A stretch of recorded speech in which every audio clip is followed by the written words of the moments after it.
Hey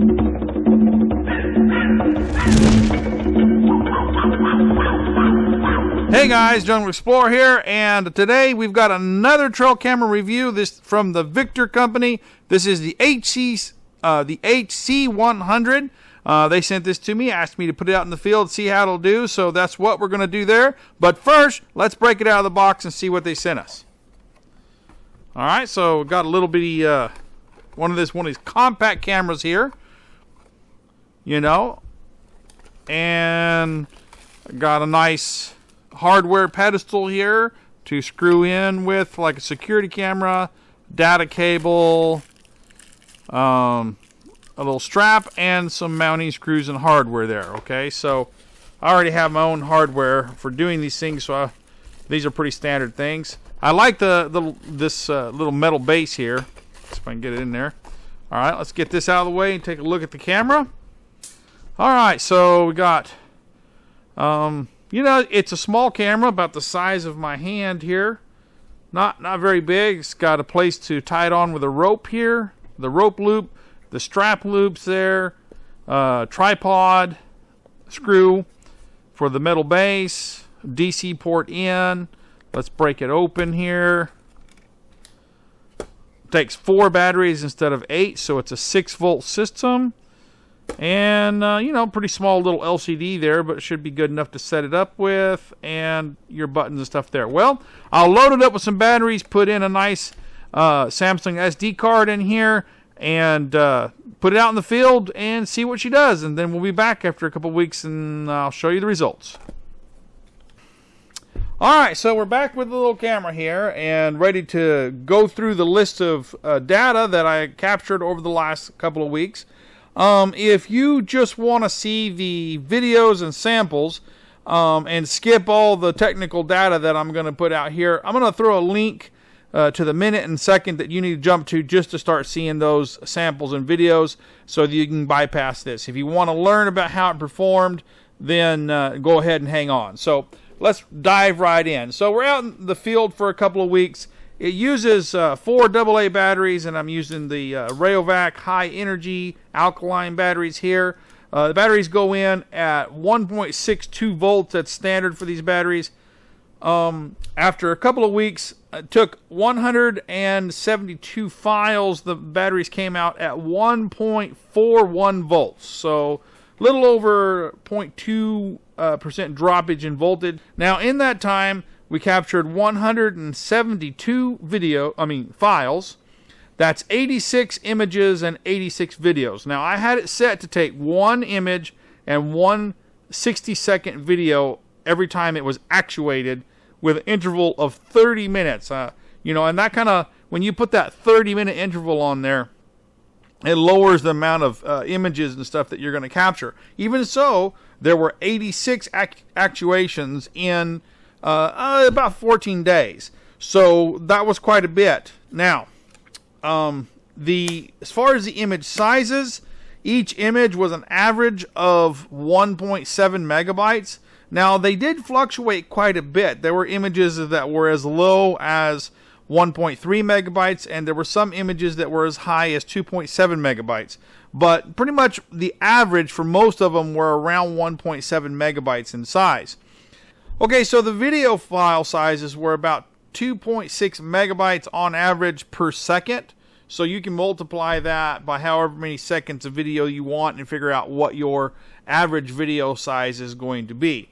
Now, after 2 weeks and 172 files captured, the total data size on the card was 13.4 gigabytes. That's quite a bit. On a 32 gigabyte card, you're going to get about 28 gigabytes of usable space. So in about a month, this thing's going to be maxed out. So those are kind of high on the data sizes, but you know, it is what it is. Okay. Now let's jump right into the actual images and the videos. I'm going to throw what I call my bright day shot up here on the screen, and it's just my feeder there. You know, about noontime. You can see it's actually not a bad picture. You know, the sky's blue, the grass is green, there's a couple of doves there, the feeder is well defined, and you can see some detail in it. So again, this here is a wide angle camera, and I do like that about it. It's not that narrow zoom kind of lens. It's in there real close. This captures a wide angle here, so I like that about the camera there. Let's go ahead and go to the next one. This is a nighttime one. We see some 3 does at the feeder. It's not the best nighttime photo I've ever seen, but it's actually not the worst. It's not too bad for a nighttime photo. I mean, you're really struggling, and it is a small camera, and it doesn't have a whole bunch of LEDs, so I think it did pretty good. It did better than I expected on the nighttime photos. This is what I would call a low light photo. It's a cloudy day, and it does pretty good. You see the does walking in there. You can easily tell what's going on. This here is what I would call an early morning shot. There's a bunch of doves on the ground. There's a dove flying up to the feeder there, so it did pretty good. It caught that. Not as clear as it could have been, but it's not bad. And this is just a little one, another bright day shot that I threw in there that had some snow on the ground, just to show that it did go through some wintry weather. All right, now let's take a look at some videos. This first one here, it's going to be a nighttime video of those does at the feeder there. Not very good. I mean, not bad, but pretty grainy. And but you know, like again, it's struggling with the small infrared lights, but you can tell what it is. Let's go to the next one. This is going to be the low light video, and it, you know, you can see it's pretty grainy. Got to be honest there, for a daytime video, that's not as good as I would have hoped that it would have been. And here's another morning or late afternoon shot here. Just lacks a lot of light, and the deer are not as clear. The video on this is unfortunately not as good as I would have hoped. Here's a pig at night, and it's pretty grainy.